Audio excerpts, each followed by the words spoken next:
Hello and welcome to a special emergency edition of Texting. Pew, pew, I'm Mark pew. Will in Taipei. And I'm Tomek in St. Petersburg.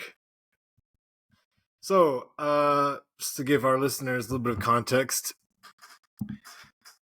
Mark and I belong to a certain segment of the mainly American left. And what that means to me is that we consume a lot of the same media and we sort of like tacitly approve. And I'm not saying we're the same person, and obviously we have differences, but we're relatively close, I think, in terms of our politics. And the main thing is that we consume similar media. We're familiar with similar faces that are prominent in leftist circles. But again, I would want to add that if we really want to include our listeners and help them understand what we're talking about today, we really need to kind of back up a little bit and maybe just paint a quick picture of the left as a media landscape and maybe all the different types of leftists that are commonly found.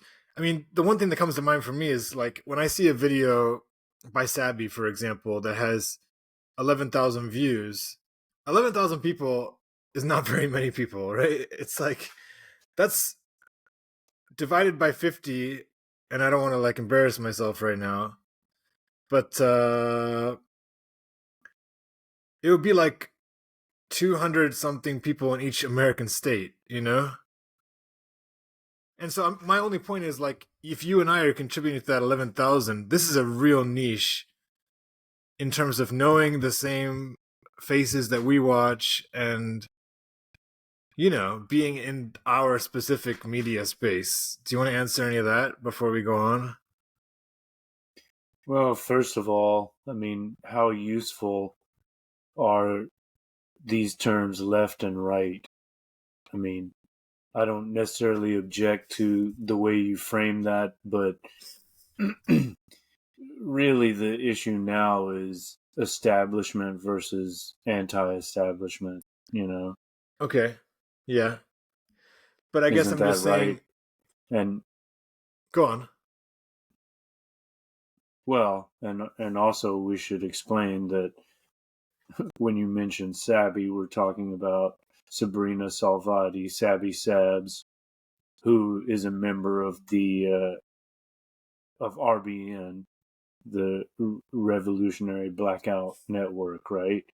Yeah. And you mention her because she and the other RBN um, members recently commented on the interview that Jimmy Dore had with Dr. Cornel West, who, of course, is running as the Green Party candidate. I mean, he hasn't even won the nomination yet, but he's the presumptive Green Party nominee for U.S. president. But you've even mentioned Jimmy Dore without context too. So I wonder if we should give like a really quick summation of, you know, what YouTube offers as far as, you know, independent media.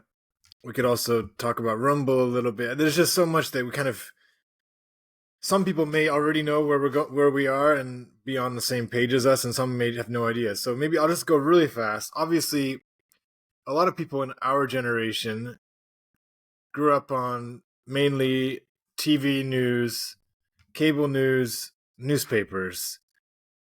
And with the advent of the internet, that sounds really, really like dated. But a lot of people from our generation and younger like start consuming media on YouTube through quote unquote independent voices that kind of speak directly to, well, speak without commercial breaks, without sponsors, uh, speak with a less formal language, and I would say are more opinionated than news traditionally appears, even if we know that it's like highly edited. Is that get like kind of annoying to give that much context, you think? No, go on. All right. And so then within, broadly speaking, the left and the right, there are, of course, a myriad of shades of left and right, and you start from the moderate left to the extreme left to the point where left and right coincide, and so on. So people kind of, I think a lot of people, again, from our generation, will kind of pick a stance, an angle, a degree of left or right that sits comfortably with them and their predispositions. And then they kind of get into that camp and they start to know the various YouTube channels that speak to that particular voice. And each of the YouTube personalities has a slightly different audience who sometimes don't even necessarily reflect their own views, like in the case of Jimmy Dore, right? I mean, we'd say that probably a lot of Jimmy Dore's viewership is to the right of him. And again, I agree with you that a lot of these terms need to be redefined. But so the point is, I guess I'm just saying that you and I exist in a fairly niche space. Would you agree in terms of our media consumption? Or let me ask you like this: how many I people that hadn't thought you of it. correspond with, and how many people that you correspond with, know who Jimmy Dore is? Or what percent? Mm, I don't know.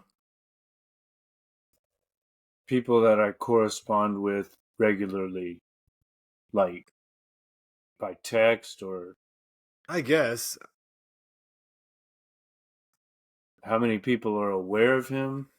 I mean, 85 to 90%. Really?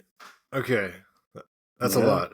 The people that I speak with regularly. That would be Yeah. Americans or also non-Americans. I'm thinking now mostly of Americans, Okay. or, expats Yeah. that might be here in Taiwan. Yeah, fair But enough. yeah, they're mostly American, I suppose. And are most of those people fans of Yeah. his? Um, Not necessarily, no. Several of my correspondents, let's say, very much dislike him. Uh, Not so much for the content of his message, but because of his tone. Right. They're tone police. Right. And yeah. I kind of just wonder if we should almost just make this a conversation between me and you, and if people are interested, fair enough. Or should we do any more like background stuff? What do you think? Or maybe we I can just think we jump should into just the get okay. into it. All right, let's get into it. So, a tiny bit more background is that Cornel West, a black music fan, academic, activist, poet, philosopher, who, again, if you don't know who Theologian. he is, theologian. If you don't know who he is, you can YouTube him, or Google him. But He's the Jazzman of American politics now. Before, he was the Jazzman of ideas, but and of now academia, that he yeah. has, yeah, but now, well, a Jazzman of the intellect. But now that he has, I mean, I he's always wouldn't be been as comfortable with political. intellect as I would with like academia, just because I feel like Well, he called himself that, the Jazzman of ideas. okay, fair enough, But fair enough. now that he's running for public office, he's I won't say rebranded, but he's taken to calling himself a Jazzman of American politics, and we can Okay, explain why. But so this yeah, this is where he is now. so this guy who's again, come to prominence through academia, through his public appearances, through being a celebrity intellectual, much beloved by a lot of people on the left, I'd say, and people who are into social justice stuff and just get excited by the way he speaks. He's got a very unique form of speech, which is very lyrical and references a huge amount of music culture, black music culture in particular.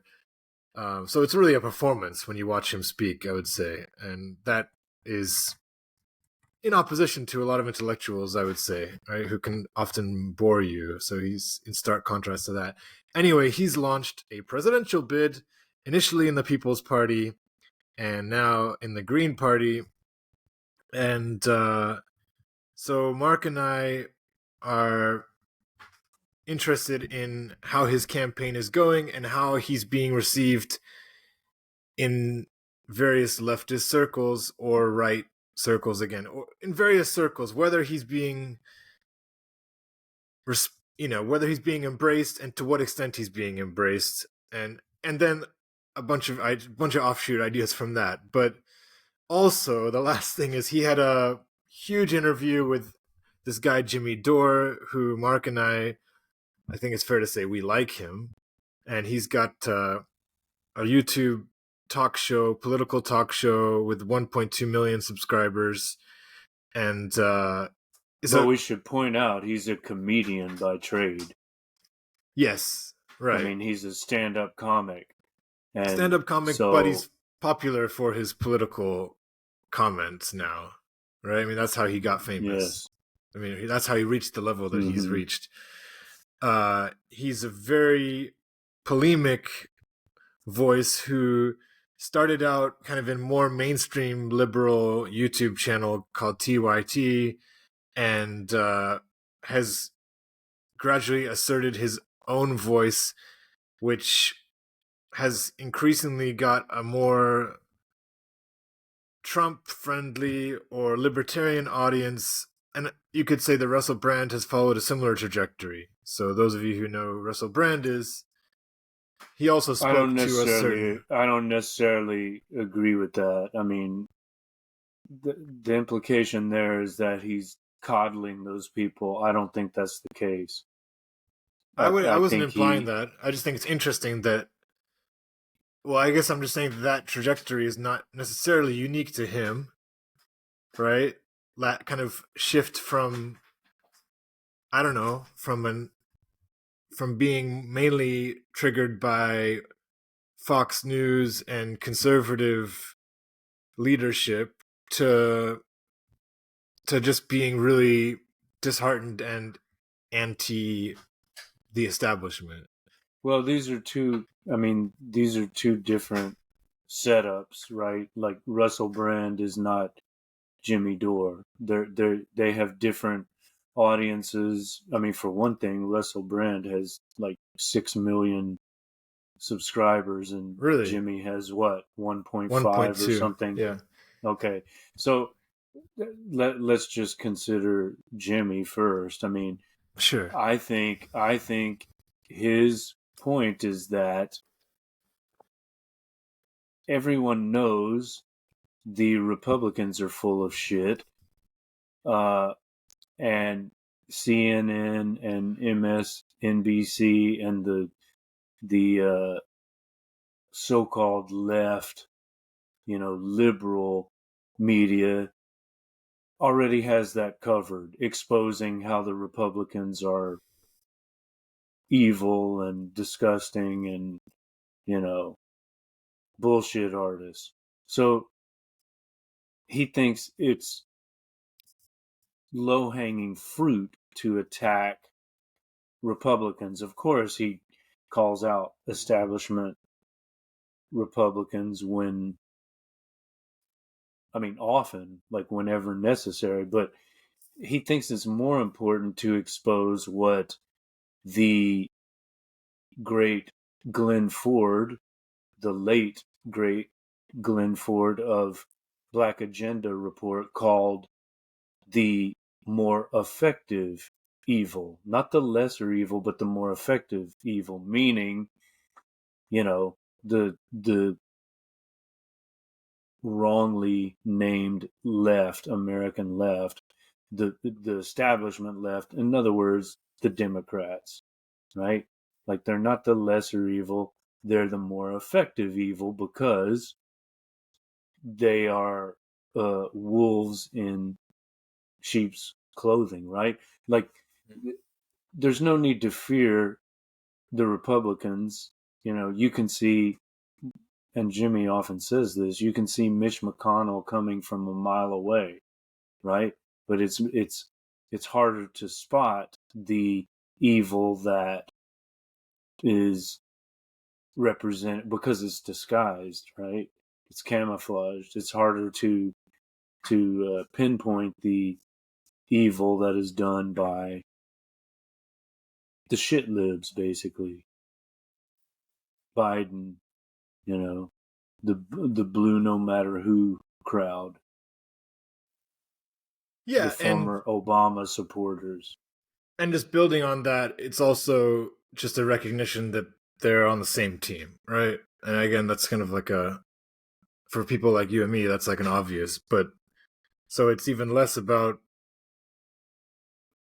I don't know, it's just more focusing on their sameness rather than them being without criticism.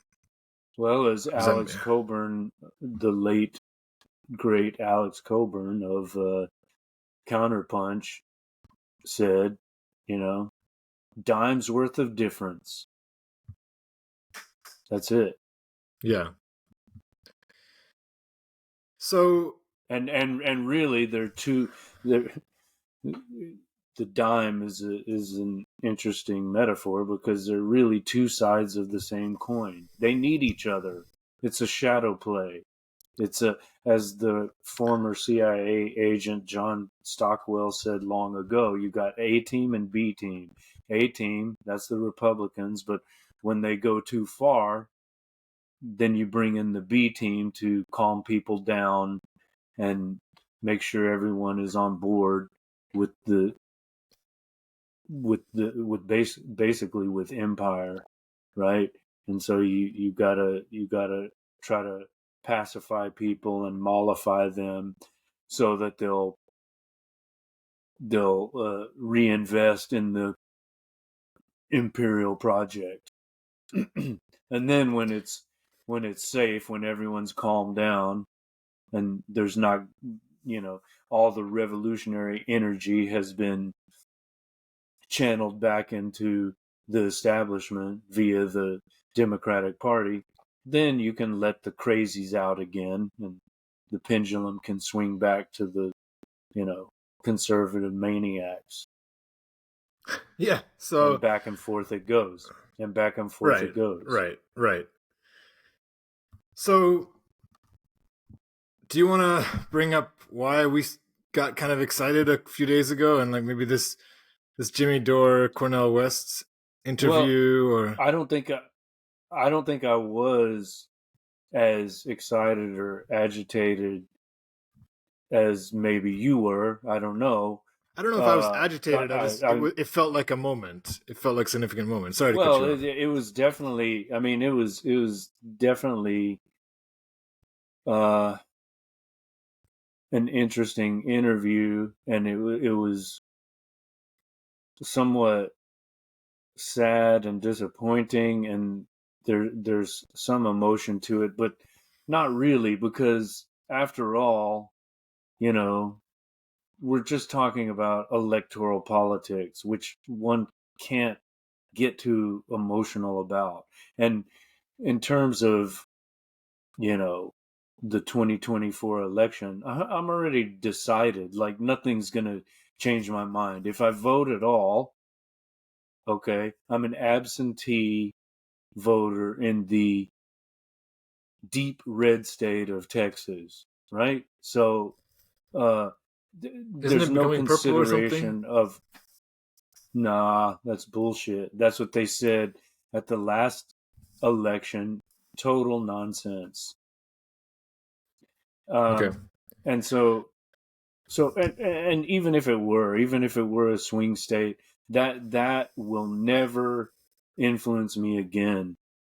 I mean, never say never, but I'm done with that. Like, I don't care if people want to accuse me of or accuse the third party candidate I vote for, if I vote at all.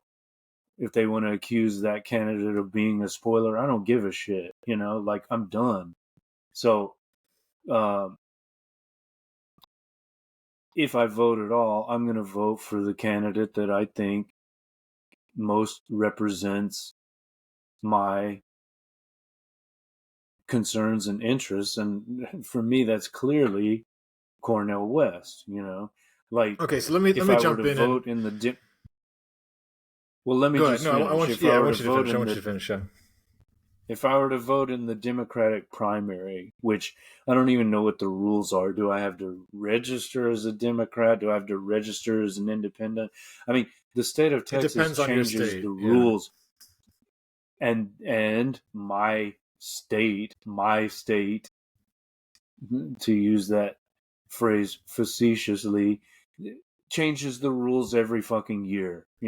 They want to make it as difficult as possible for anyone not residing in the state to participate. Like, every time you got to re-register every year. You've got to email the local election official and confirm that the ballot was received, confirm that it was counted, and then what do you get? Oh, yes, it was received and counted. How do you know? How do you know? You just hear from some official in an email saying, "Oh, yeah, yeah, don't worry." I mean, for all I know, they just drop it in a trash bin. Like, I've Yeah, not but had any then everything faith. can be I've not illusion. had any faith. No, I've not had any faith in the electoral system since 2004, when I went and voted in the presidential election using a voting machine, as I had to use. I clicked on every screen, Green Party candidate, David Cobb, and when it came to the end and I was to confirm my choices, it said, "So, do you confirm that you're voting for George Bush?" I'm not kidding, man. And it That's why and it's it, it funny was though. even on the local news, they were admitting that machines were changing people's votes to George Bush in 2004. So, and before that, there was a primary election, and I asked the official. They had these laptops set up, and you just go in and you know punch some keys and whatever. I said, "So, do you have a paper count, like a paper trail, in case you have to do a recount, and like you need like a printout Hard of evidence, right? everyone's vote. You have to do Yeah, you have to do a hand. You have to recount by hand." The guy didn't even understand the question. He's like, "Oh no, don't worry about it. All of these laptops have batteries." That's his answer, man. It's like they don't even get it. They don't even conceive that there's an issue. So I have no faith whatsoever in the system. It's just a feel good exercise. I'd rather, if I'm going to You participate, sound I'd like rather Benjamin vote for in who? Animal Farm. Benjamin the donkey. You know that Oh, well, character? whatever.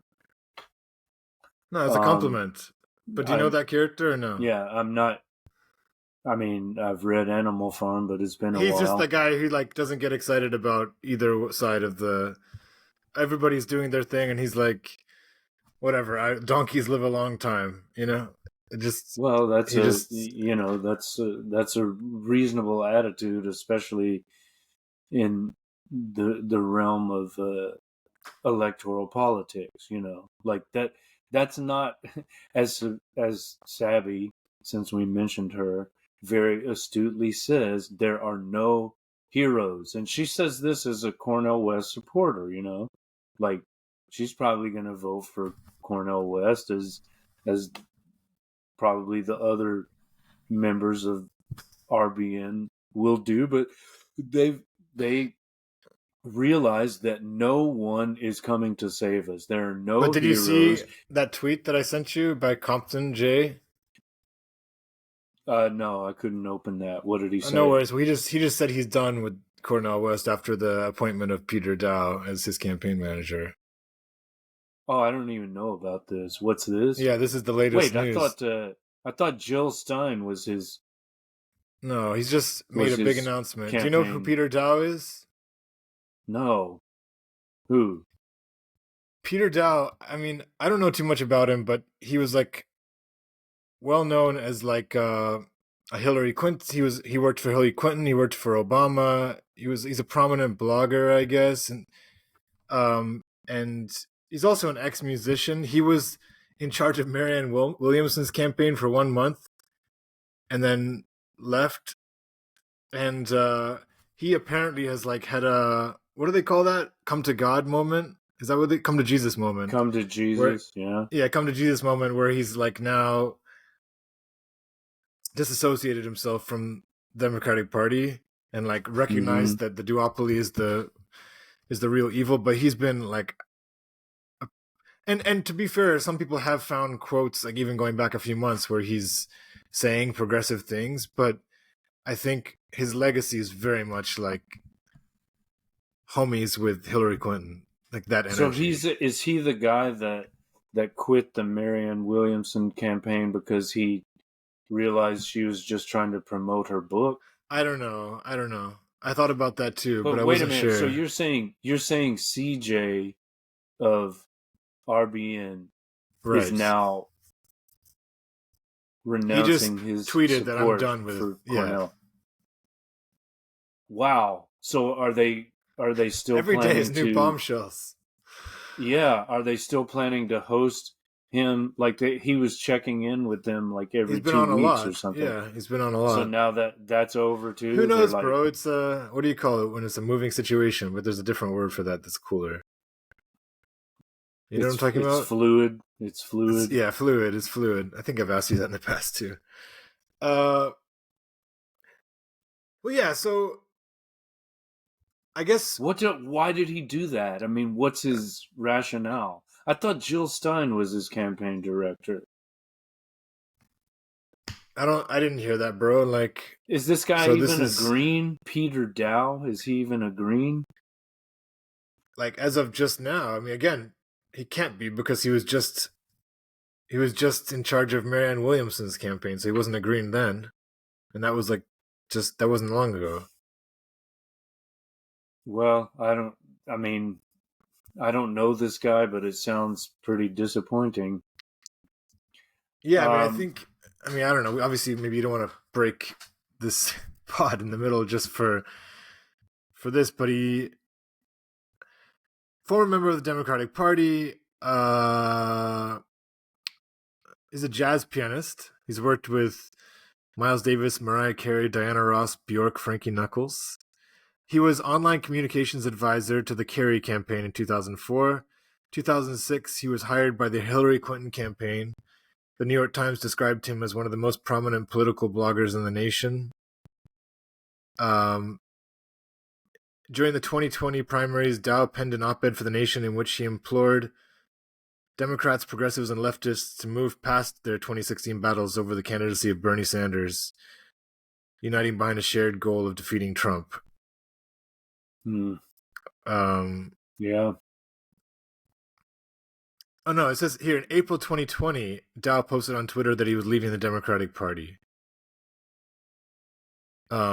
On February 14, Okay. 2022, Dow posted a tweet where he denounced capitalism and stated that he considers himself a non-specific leftist. Then he joined, Mm-hmm. but his official reasoning for leaving the Williamson campaign was that he cited his and his wife Leela Dow's obligations to care for their ailing parents. but then how could you get hired a few months later? uh, Family I considerations. That's always a convenient excuse. Oh, and by the way, to speak to what you were just saying, it says he became co-campaign manager along with Jill Stein. So, yeah. Okay, so see, Yeah, you were Now, right about that. all right, that's one thing, but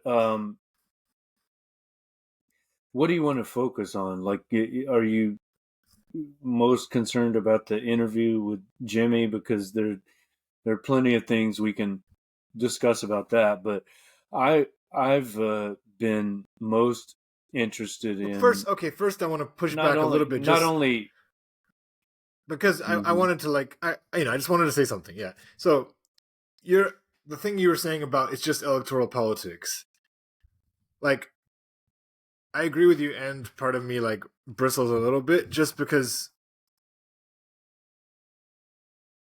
the actual act of voting is just electoral politics. I agree, but like the power structure that rules over America or the future of America as an empire, these are things that are relevant and perhaps do merit more emotion. And the last thing I'll say is it seems, and again, contradict me if I'm wrong, but we both have a decent amount, quite a fair amount of affection for people like Jimmy Dore and Cornel West, right? So we have these two figures that, regardless of our cynicism about the overall system, we like these guys, and these guys got pretty heated. So obviously, it means something to them. These issues, it means something beyond the ballot counting. It's greater questions about the nature of politics in America. And that's all I'm saying. All I'm trying to say is like there is something worth caring about, I would argue, in at the essence of this conversation. And Oh that is yes, I mean, yeah, and that's what I as want to bring it back to. well, as Nick Cruz of RBN said, in their reaction chat to the interview, um, this is a good thing. Like he welcomes leftist infighting because it clarifies things. When people get upset and there's conflict, that there's going to be a clarification of positions, and I think we're seeing that now. I think people are revealing who they really are and where they really stand, and that's not a bad thing. It can be disappointing or painful in some ways. It can cause us to reflect on our own positions, but overall, it's a good thing. Like it's healthy. It's I it's again good agree to and disagree. Like it's I good to. agree, Hmm. and I liked his vibe in that moment as well. But I'm just Hmm. saying it can clarify our differences, or it can just bring out our egos, and the ego distracts from the point. Like I Well, kind of felt like it got a bit. that's a separate issue, though. I mean, in the interview, there was a lot of ego on both sides. Yes, I that's what I mean, mean. yeah, but those of us that are observing it can still see it for what it is. It's an ideological conflict, and I think the person who best analyzed that, that I've seen so far is Garland Nixon. His analysis of what happened is I think I'm most in agreement with that. Regardless of the personalities involved. I mean, with Jimmy, it's always personal, man. He's a fucking hothead. He's resentful. He's always in his feelings, but Yeah, that too is also one of the things we like about him. He's got that right. fire and passion, and so if he really is convinced of something, he's not going to hold back. That's great. We like that authenticity. Well, So again, with you have to. everything you say, it's like both, like everything. And that's like the theme of this whole conversation for me is like, for me, it's like both for everything, right? Like Jimmy Dore, I like that about him, and it also like irritates me. Sure, but overall, I'm saying that I can separate that. Like, I'm not going to get sucked into that. I see it for what it is. I see that, you know, probably he was trying behind the scenes to uh, be an advisor, and they kept ignoring him and pushing him away, and then he got resentful, just like he did with Bernie before, or um, I don't know, with the force the vote thing, right? Like it kind of became a Or with personal. Kyle. Yeah, it became very personal. On the other hand, his enemies personalized it first, right? They tried to make him the face of it, and so if I were in his position, maybe I would react the same way.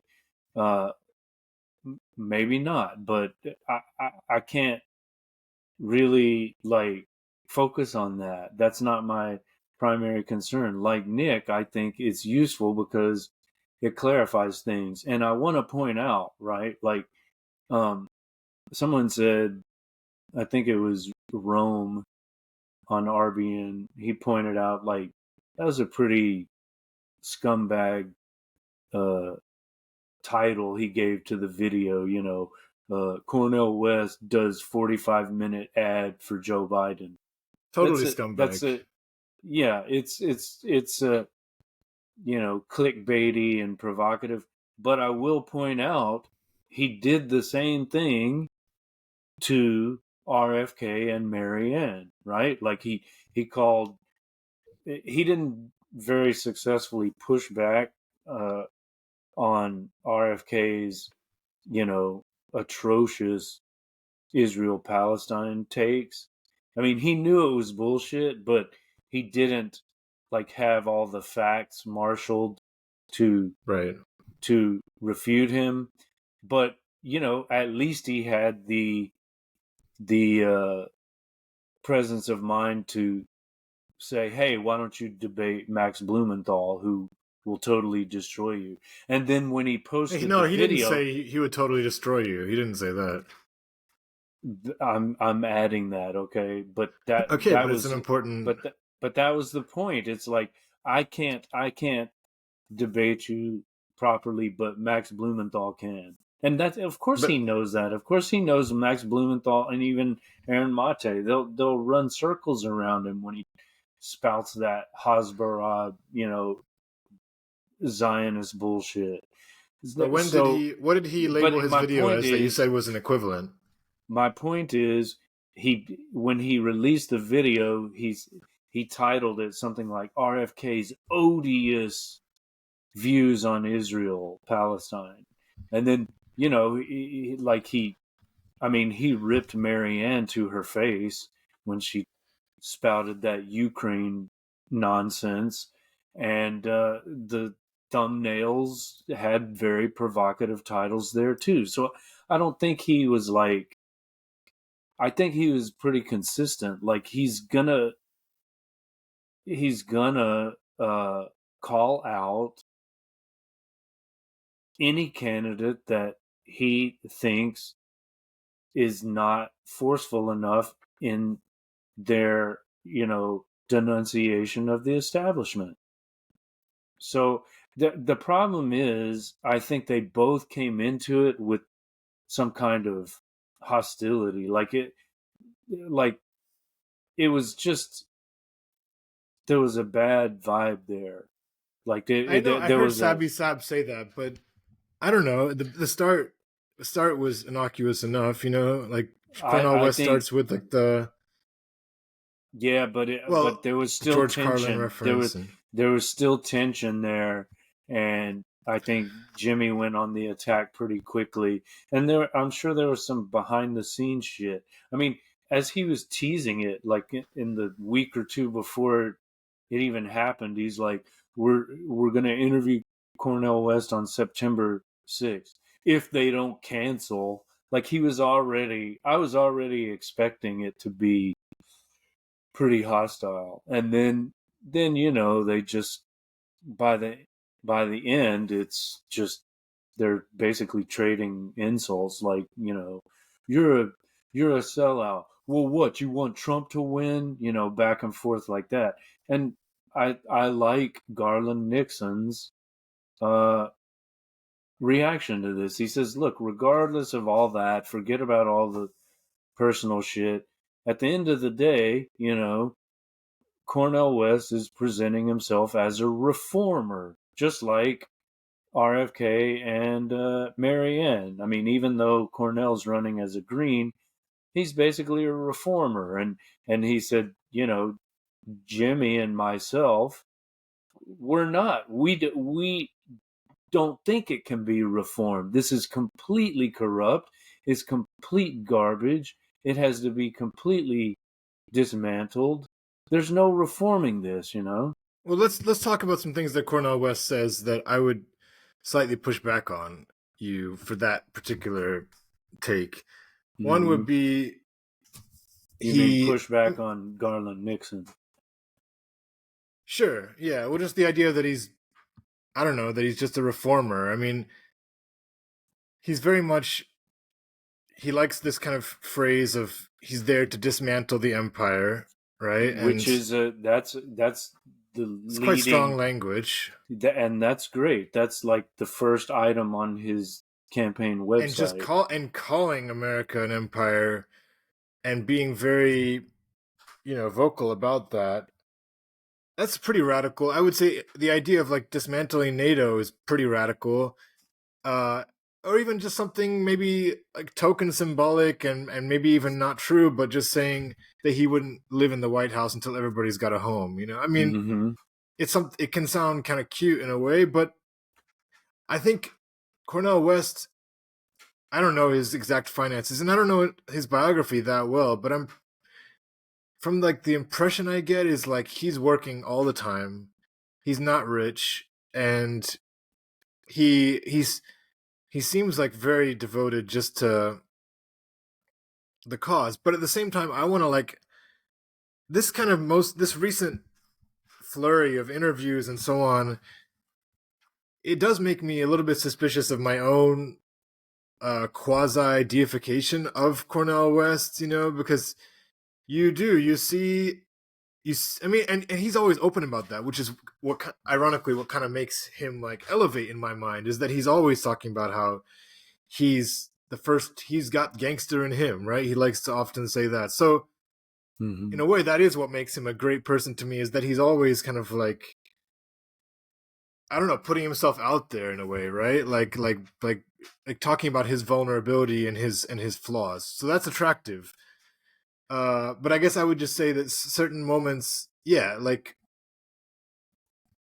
if this person is really like kind of a role model for me in a way, like, or just someone I do I mean, just the idea of pedestals, okay? Like that's an interesting question for me. Like, to what degree do Well, we this put is anybody on a pedestal?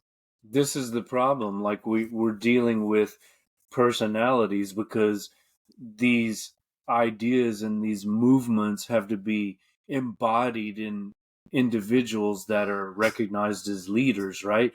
But the great thing about Cornell is that he admits, this is not about me. This is not even about this election cycle. This is a movement, and Right, maybe right, I'm just like the spear tip of this movement. And right. that's an important recognition. Now RFK uses similar language, but All right. Well, I want to I think it criticize. Sorry, go on, go on.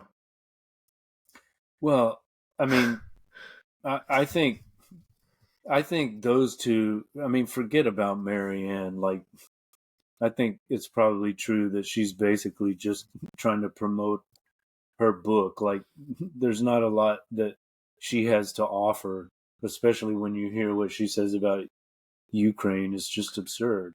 But Yeah, I'm not very excited about her. I yeah, of course. I mean, I liked her in 2020, and Yeah, I did too.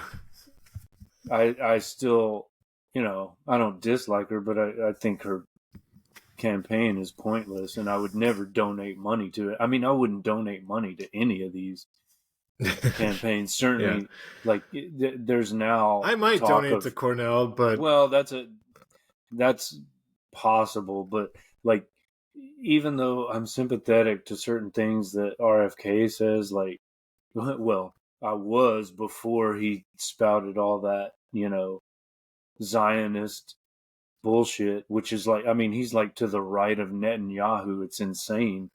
But just as that's his blind spot, you could say, although how could he not fucking know, right? I mean, Cornell's blind spot is the whole COVID situation, right? Like, he's now admitting, oh, if I had to do it again, I'd be more sympathetic to like the Black Caucus of the Green Party, who were anti-mandate, you know, lockdown and all that, right? But he doesn't. He called Fauci, of course, he called him brother and said he was, doing a great job. You're doing a heck of a job, Fauci, or what?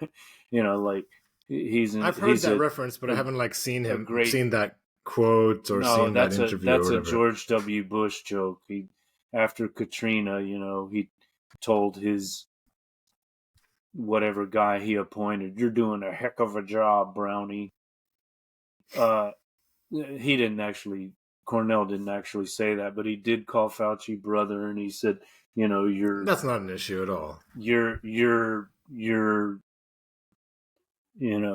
doing important work and whatever." And so that's his blind spot, because clearly there's all kinds of problems with gain of function research and on and on. The person to the authority you want to consult about this is Sam Husseini. He has been researching, gain of function and bio weapon development since the anthrax attacks, um, of what, 2001, 2002, like when they were trying to pass the Patriot Act and the two holdouts mysteriously had anthrax sent to their offices, right? And we now know that was manufactured in the U.S. by a U.S. biolab. This shit has been going on uh, for decades, right? And this is part of it. The whole COVID thing is part of that, or so it seems. And you know, he is now calling RFK a Judas goat, because even though he talks about some of these issues and calls out Fauci, he's not really getting to the real issue of gain of function. So he thinks that RFK is just meant to channel this popular discontent back into the establishment. And he thinks that, Cornell, whether wittingly or not, um, is possibly doing something similar. Um, and so his point is that the establishment instrumentalizes every candidate, right? Like Trump, if he's the America First guy, we got the worst version of America First, because the establishment instrumentalized his America Firstism and made it serve the establishment. So we need to instrumentalize the candidates in our own way. Like, we could have somehow instrumentalized America First ideology and made it better for us, right? But we got the worst version of that. And so if you've got like an anti mandate or anti bio uh, research candidate, we have to instrumentalize that candidate so we get the best version of it, and we have to do that before the establishment instrumentalizes that candidate in the worst possible way, in the way that serves the establishment. So we can't be thinking in terms of personalities and who do you like, and who's a more beautiful person. I mean, if it comes down to that, we know that Cornell wins, right? Everyone loves him, even the people that are now accusing him of being a spoiler, and even a white supremacist, of all the absurd things, right?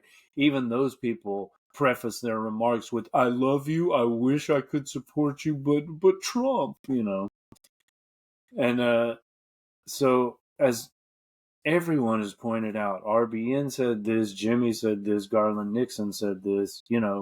When you when you you know in your rhetoric basically repeat Democratic Party talking points, your campaign becomes almost pointless. Like if you're just gonna say Trump bad, and that's not all you're saying, but if you keep reiterating that, it's like we already got a candidate who's anti-Trump. Like why vote green? Why vote green and risk the horror of Trump being reelected if that's your primary goal? If your primary goal is to defeat Trump, you've already got the candidate for that. Sleepy Again, Joe like I think Biden. that's like I think here Cornel West is fair in asking. Like I think Jimmy's right about the messaging aspect, but if we talk about actual facts and like truth, then I think Cornel West was quite accurate in his pushback, talking about Jimmy. Like, let's get some nuance here. Things is not black and white. Like I think Cornel can make an argument for saying that Trump is worse. I mean, it's you know we can despise both parties. You can despise the duopoly and also see difference. It's the both and. It's not either or. So I think that like I'm just saying. I think that Trump. Sorry for the stuff that Cornel cares about, which is somebody deeply rooted in critical race theory and in black people's struggle in America. Like the rhetoric that Trump uses, it can be more triggering and more objectionable. Like Well, yeah, it's more than just symbolic. It's more and than then just symbolic for someone like Cornel West. Is my and then point. you have to consider that Joe Biden is the architect of the crime bill that you Sure, know sure, yeah, destroyed black families by locking up mostly black men, and he's right, proud of yeah, that. He's proud of it. Not to mention his associations with Strom Thurmond, who was like his mentor. I mean, and he didn't want his uh, children attending integrated schools, which he called racial jungles. I mean, on and on. Like in terms of, forget about the rhetoric. Let's just look at actions. Okay, can I Who's shift done the more damage? Who's done more damage? Like it's Biden by far, and you know you've got to consider like the damage that was done to black businesses during the lockdowns. That was another point that he made. Um, and the fact that support for Trump among uh, blacks has black voters? Yeah, increased. Black voters are like supporting him. So what do you do with that? sure. And I think and It's like Sabby made the same point that if she talks about her pocketbook, she actually was doing better under Trump. So it's like, I didn't hear yeah, her say that, but I yeah. don't doubt it. Well, she specifically talked about like gas prices, inflation, and so on. And so I wanted to ask you to respond a little bit to my hot take on the Kyle and Friends debate with Brianna. Okay.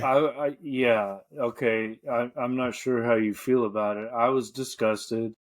Uh, the two, the mother son duo ganged up on Bree, who, you know, held her ground and I think destroyed both of them. Like they couldn't, say anything in response that was that was intelligible or like persuasive. But maybe you feel Okay, and so I differently just about said, that. yeah, I feel differently, basically, which is I feel that both are compelling. Both, like, I prefer Brianna personality wise and aesthetics wise. When I say aesthetics, I don't mean like yeah, aesthetics. I don't mean just like because she's sexy.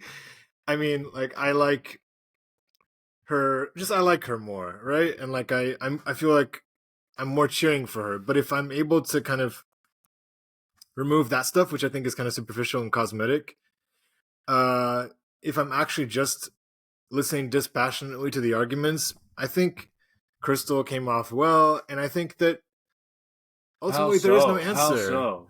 What was Well, persuasive about what she said? okay, yeah, I mean, first of all, like I don't know, I just think like you use the language like destroy, and I feel like that's like feeding that whole clickbait energy, Yeah, where it's not. okay. Yes, I agree. So strike that. Forget about destroy. But But it's okay if you what if was? you feel that she destroyed, no problem. I just, Okay, I was utterly unconvinced by anything Crystal and or Kyle said, and so all I'm right. just Well, I wondering think sure. what did they say that refuted Brianna's viewpoints?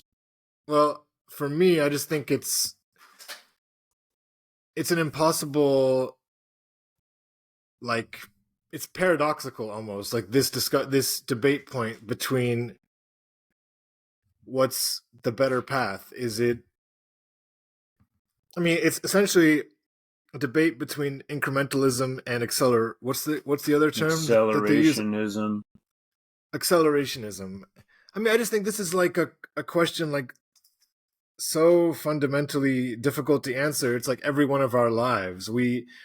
Each one of us in our life is like deciding compromise to get more money, basically. I think for most of us, we're like, we'll deal with this amount of compromise to have the creature comforts that we need to be happy in this life versus like standing up for our free time or our opinions, our individual expression, and saying like, no, this is too much, right? Like, so I think that degree of paradox or challenge or impossible to answer is the same thing that they're talking about, because I think there is a difference between Biden and Trump, and I think, well, and even if let's just forget about Biden and Trump for a second and just say that a guy who's a little bit closer to your politics versus someone who's not, but you don't like them, but they are doing things that are like making a little bit of a change in the direction that you support, Are you right? saying Biden is doing that? Well, in all the examples that they give, it didn't seem like even Bree was willing to say no, that's meaningless. Like they would go through the concrete examples, whether it's The labor the stuff the or labor relations board appointment. I mean, that was a big thing for them, or okay, well, what effect does that actually have? He still crushed the railroad workers strike. So what? Okay, so you appointed someone to the labor relations board, and you still again, I crushed agree with you. the So that's railroad workers strike. I mean, it's like that's just window dressing. No, everyone knows that's not like substantial. well, that's where it's like hard to judge in a way, because I don't know, like Kyle was talking about with the free lunches thing, for example, or how, I mean, that did seem like that was more state based than federal, but regardless, are we saying that there can be no difference in the policies that are put forth by one party versus the other in the executive Of course, role, there are going to be minor differences, but and they could be there were meaningful? well, and maybe there were certain things under Trump that were better than they are under Biden. For example, Sure. the way the pandemic was handled, or I don't know, the fact that at least for a brief period he held up, weapons deliveries to Ukraine. Then, of course, he did send them, so he bears Yeah, and then his I'm not a responsibility really for like. that. But And I but hear one person say, "Oh, he wanted to invade some. I don't remember what country. I think it was some South American country, the one where they had like the Venezuela. yeah." So I don't know. The point is like when someone as like I don't know as well versed in this stuff as Crystal is, and I don't necessarily mean that she's a real expert, but she's able to put forth maybe in the same way that RFK was able to do with Jimmy on the spot. Like she's able to list concrete things that this person has done, and it's hard to refute that. I mean, how do you refute if they've got a list of things You just that say seem too little, too late. I mean, it's like, and then as Brianna pointed out, like, okay, you listed these things that you think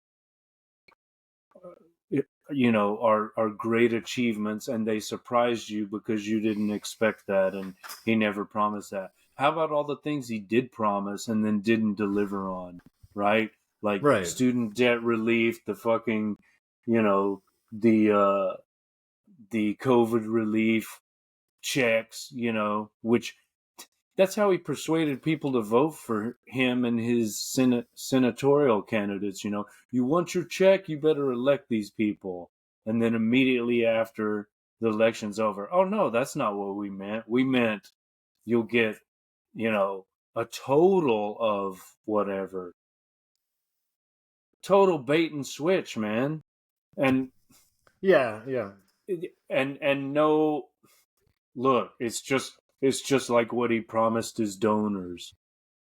Nothing will fundamentally change. That's the real message. So, yeah, and then he goes out and says, we beat Big Pharma. We beat Big Pharma.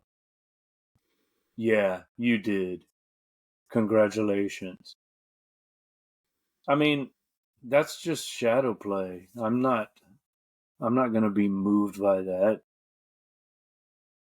Well, I guess I'm just saying. I also think that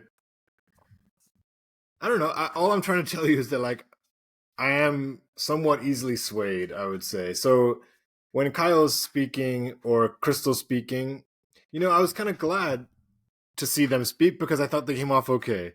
And it's like I still may not make them my preferred media of choice, but considering like the kind of caricature that I was starting to create of Kyle in my head, and then I see him in like, Yeah, you I can don't know, just you the whole can like good faith, bad faith thing is my point. Like, yeah, is he a well, paid actor? I I don't really think so. I don't think he's a I paid I actor. I think he and his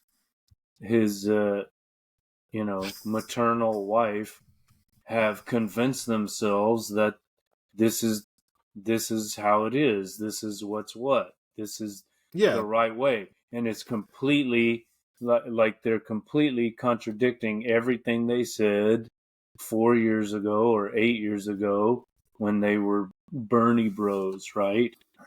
And maybe they just learned from that a different lesson than say what I learned, yeah, or what Sabby learned. They were all pretty much in the same situation 4 years ago.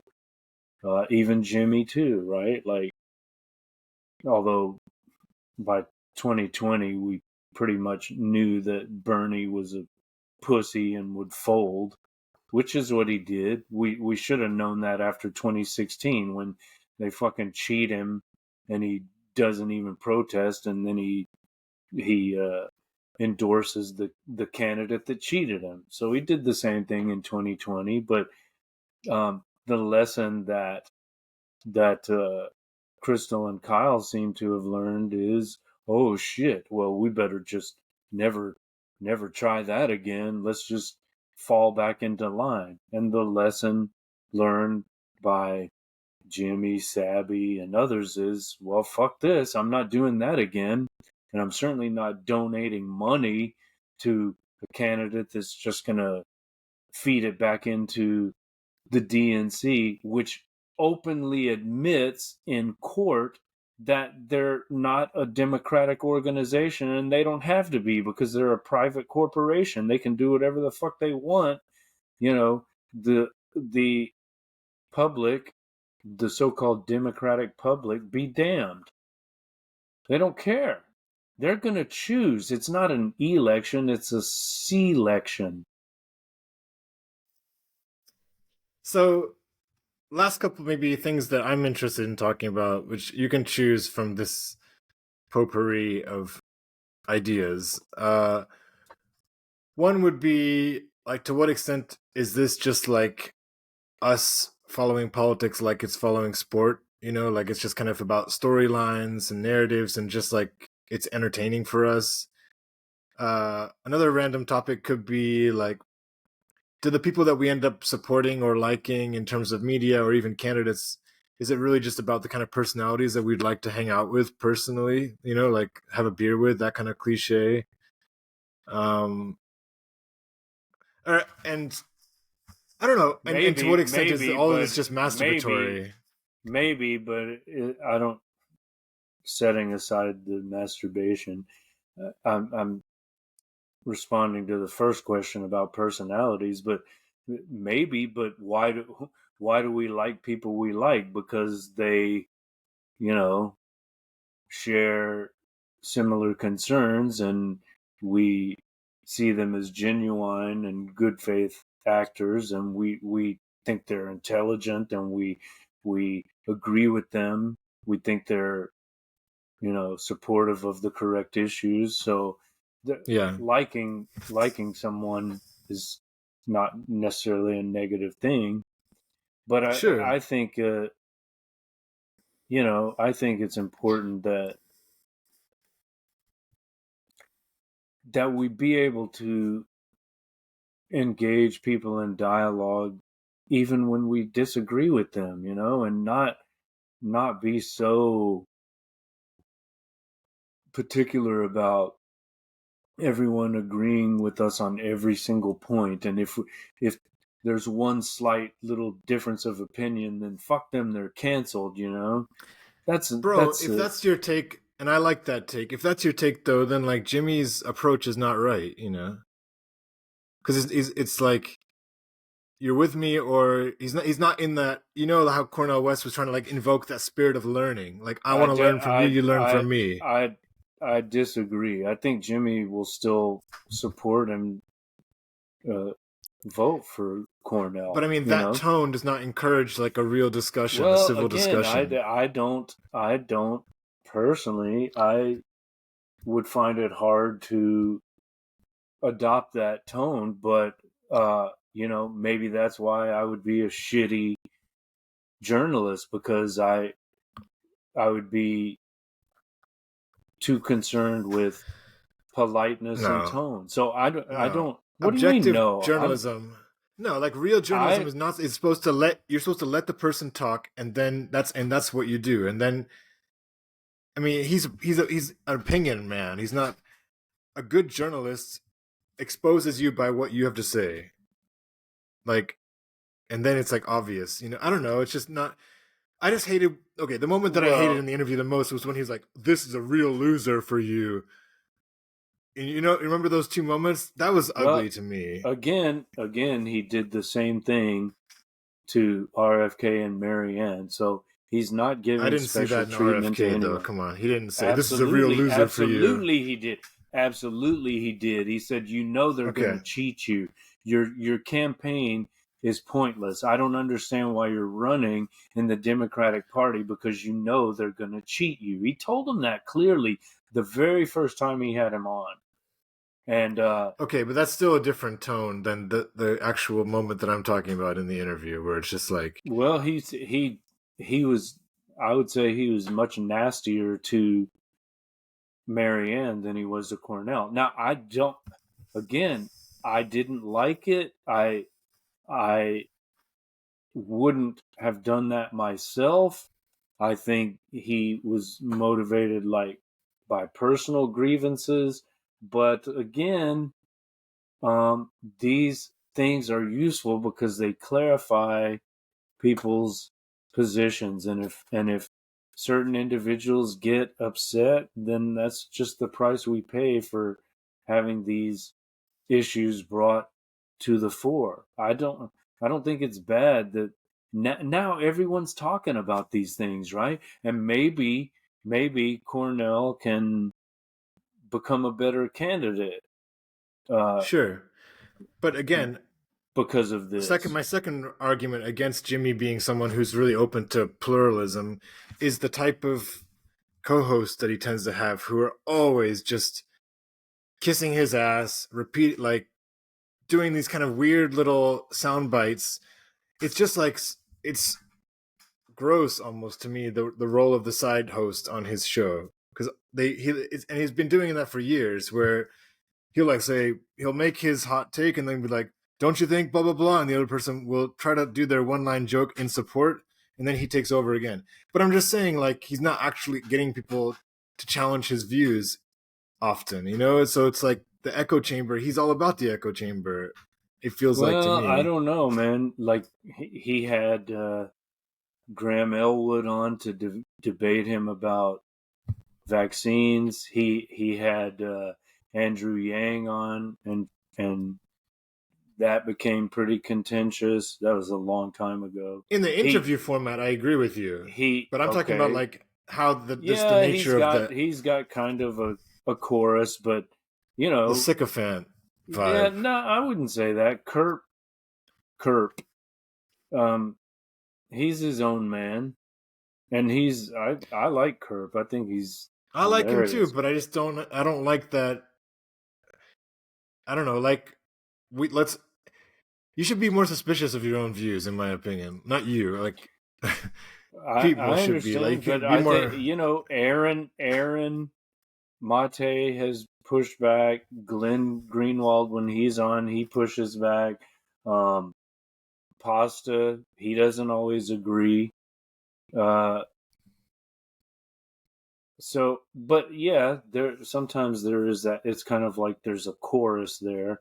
He's And preaching to the he's just choir. very smug. He's often very very smug. Yeah, but But that's okay. We need every kind that's of his blind voice. It's spot. like, yeah, and everyone has one, but with insight comes blindness. Like, to see certain things, you have to be blind to certain other things. And we need That's a nice all of quote. these.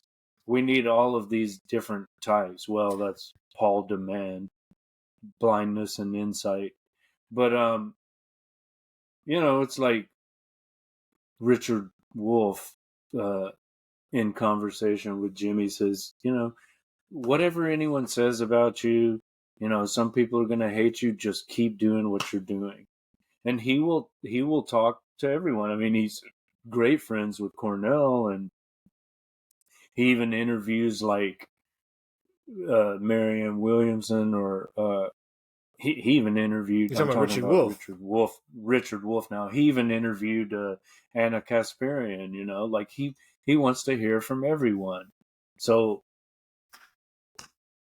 and at the same time, he tells Jimmy, you do you. Like, I may not agree with you at all times, but you have your way of doing things, and it's good. It's like the because he is well aware of the history of, like, the New Deal, how that came to be. It's because you had these crazy communists and socialists that had the pitchforks ready, and they were going to burn the whole shit down if they didn't get some concessions. He realizes that it's not it's it's not either or. You can't just play the inside game of reform and hope that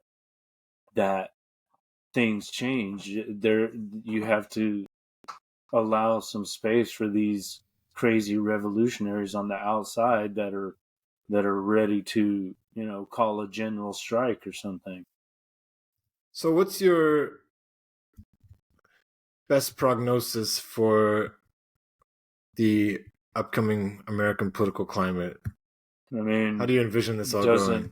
doesn't look good. Doesn't look good. But this is news to me about the new advisor. I'll have to look into that. But it probably, as I said, I decided long ago, if I'm going to vote at all, if I'm going to take the trouble to fill out that paper and fucking send it certified mail to the states and then email this election official and say, did you receive my ballot? Did you count it? And then get some bullshit answer. Oh, yeah, sure. Okay.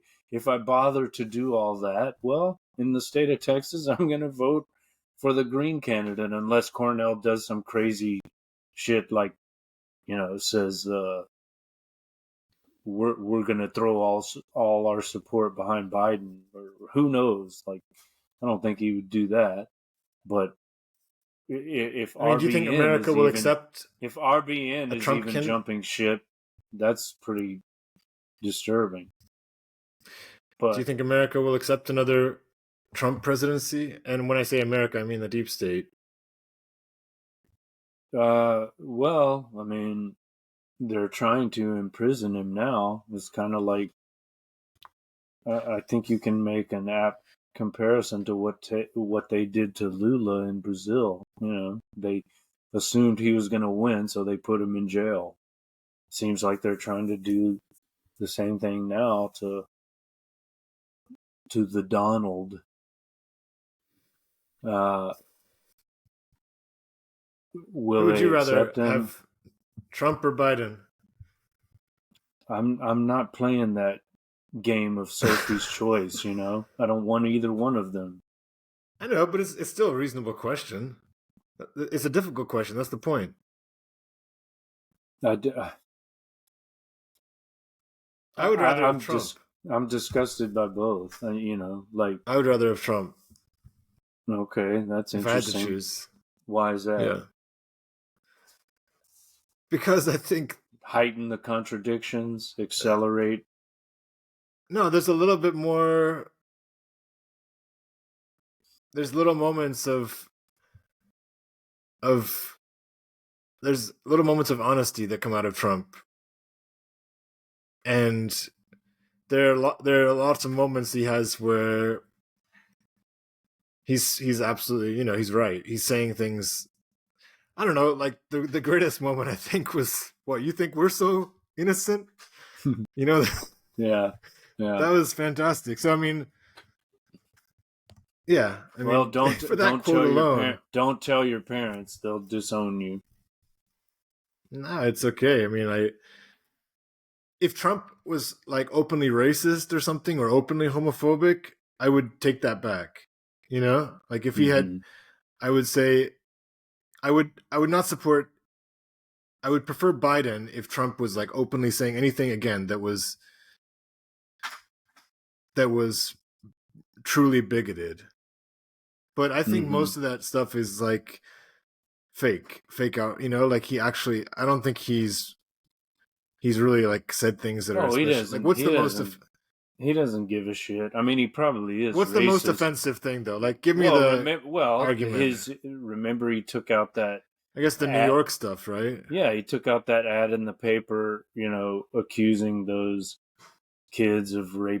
black kids of raping a white woman. I mean, and his dad was a Klan member, I think. So he probably has. And didn't he do some like really crazy property stuff with his apartments in New York that was like really probably, but so my point is, I reserve the right to take back what I said. Like, if I researched deeper and like found, if it's just hot air, then I'd rather have Trump. But if it's like genuine racism, is he any more racist than Biden? I mean, who didn't want his kids I'm saying, going like, to school in a racial jungle? I'm saying if now on the campaign trail, if Trump started using language, this is why this whole it's such a self-defeating discussion, because they're both pieces of shit. Like, why would you want either one of them? That's the whole point. We need another option. If Trump was saying right now on the campaign trail, like, blacks should be enslaved, then then I might vote Biden.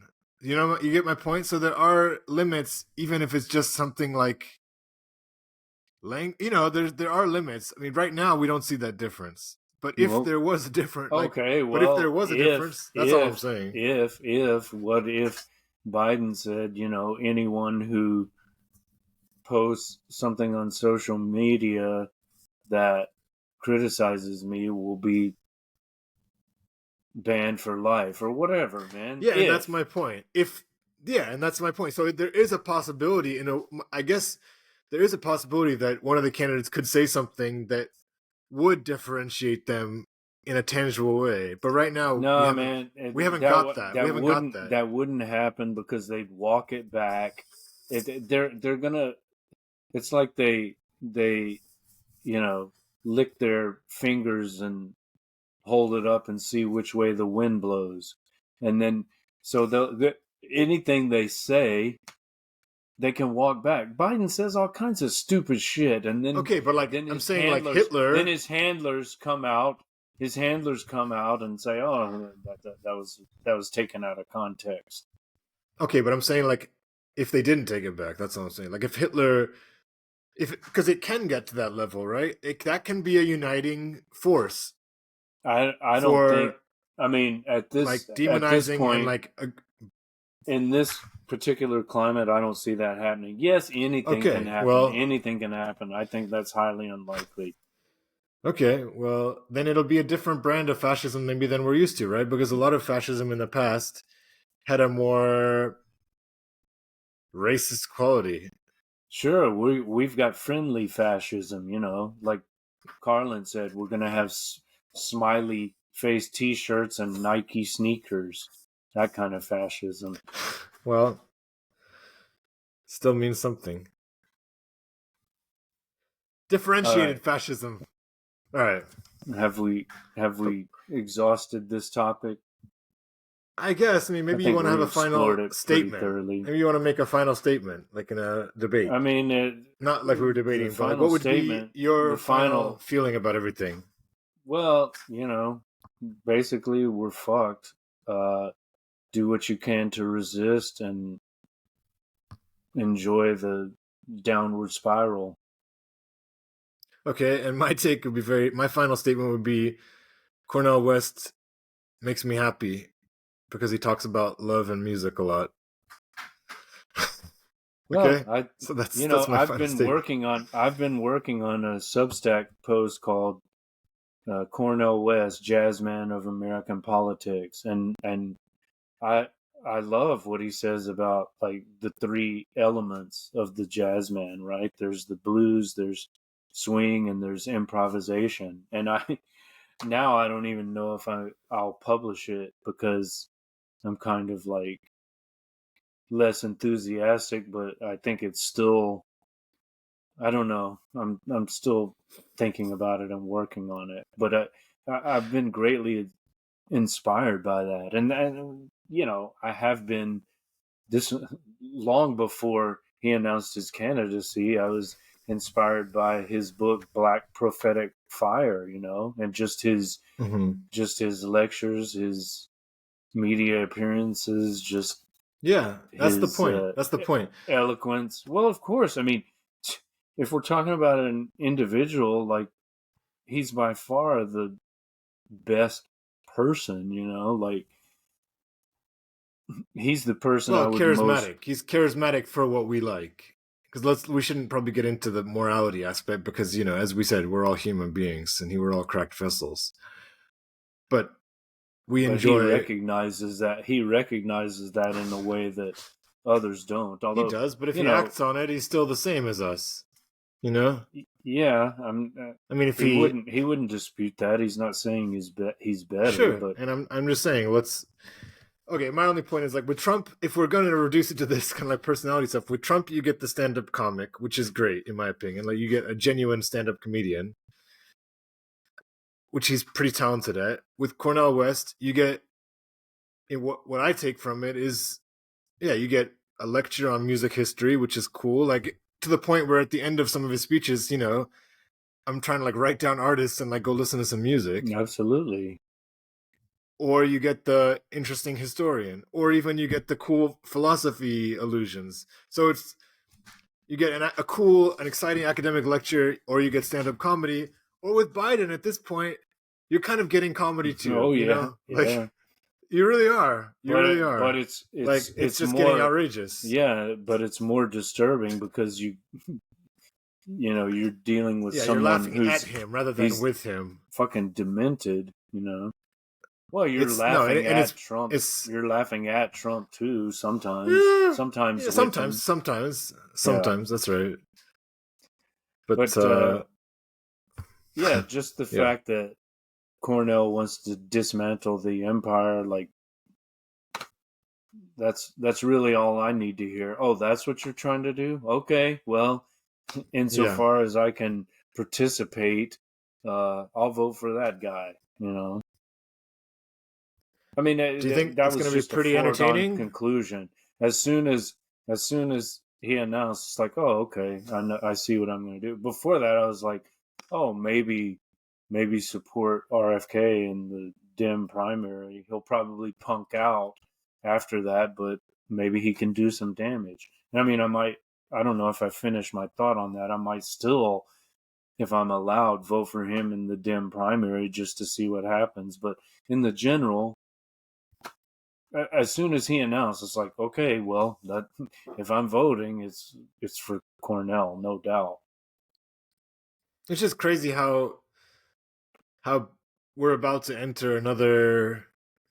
Well, at this point, we're kind of at like 14 months away, but we're going into this like we're entering election season, and it's just going to be the biggest soap Another opera circus, of for the course. world. Yeah, it's like such a That's the circus, whole. bro, That's the whole and it's point, hard to and resist. that's why they extended as long as they can. The And it's such good election. entertainment, though. It's not that If entertaining. America knows how to put on a show, right? That's what we're good at. We're the home of Hollywood, and we're showbiz, and we're gonna give the world like some damn good entertainment. I'm sure. I don't know. I don't even think in terms of we. I'm just an outside I don't either, observer. bro. I don't either. I don't either. I'm just at all, but I'm just Hmm. you know maybe there's something to applaud at the end of the day too about the level of stimulation.